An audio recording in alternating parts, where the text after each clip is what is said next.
Late evening. Fluorescent lights buzz as the office empties. Outside, traffic hums and city lights glitter like distant stars. Inside, Arav sits alone, shoulders hunched over a laptop. His hands tremble slightly when they hover above the keyboard. Papers are scattered, a coffee cup half full and cold. The quiet of the floor presses on him, not comforting, but loud in his chest. He keeps glancing at his phone, then forcing himself back to the screen. Each unread message feels like a small electric shock. He breathes quick and shallow. A photocopier clicks somewhere down the hall. He forces a smile at his reflection in the dark monitor. "I'm fine," he tells himself. The words feel thin. At home, the apartment smells like leftover dinner and rain on concrete. His sister, Mira, moves around with a kindness he cannot receive. She asks how his day was. He snaps without thinking.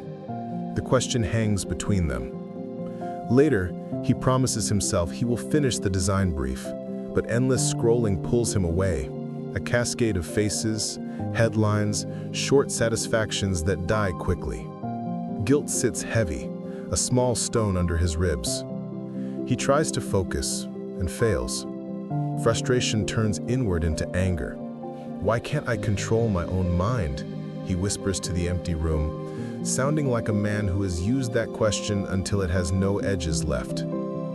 Rain begins like a soft hand and grows into a fist against the window. Arav reads the performance report again. The numbers do not change, neither do the feelings. His boss's curt message repeats in his head like a broken record.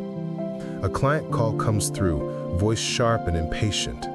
Words cut, missed deadlines, careless, unreliable. He tells the caller he will fix it, but the agreement floats away before he can catch it. The storm outside matches the storm inside. He slides to the floor, back against the wall, knees to chest. Tears come slow and hot. The mind that used to help him now feels like an enemy pushing him toward the edge.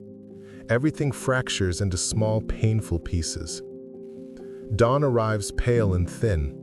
Arav walks without direction until his steps find the old bench where an old man feeds pigeons. The man's hands are steady, scattering crumbs with a rhythm like a small old music.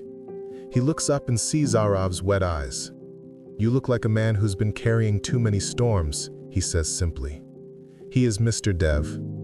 They do not speak for a long minute, only hear the birds and the wet leaves. Then Dev says, soft as a drawer closing, "If you don't hold the mind, it holds you, and it has no mercy." The sentence is not advice, it is a mirror. Dev reaches into his coat and holds out a small brass bead threaded on a string, worn, warm where his fingers touched it. He says, "A bead, to remember the hand that holds it." Arav takes it between thumb and finger. The metal is cool and small and honest. For the first time in days, he feels a thin line of clarity. Back in his room, the bead rests on the nightstand like a quiet promise. Arav forces himself to put the phone face down, swipe settings and silence notifications for an hour. The first minutes feel loud, phantom pings, the reflex to check. He breathes. He listens to his own breathing.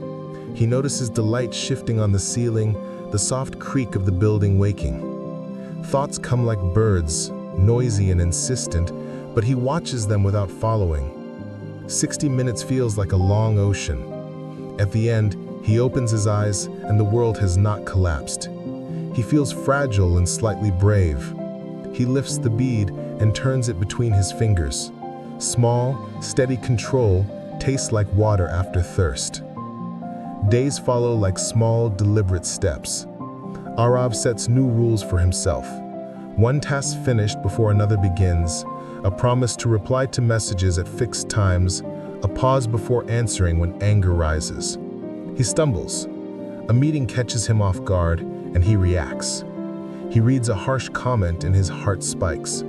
But then he remembers the bead between his fingers, the old man's voice, and he breathes. Progress is not a line, but a jagged climb. Sometimes he loses a step, sometimes he reaches a ledge and rests.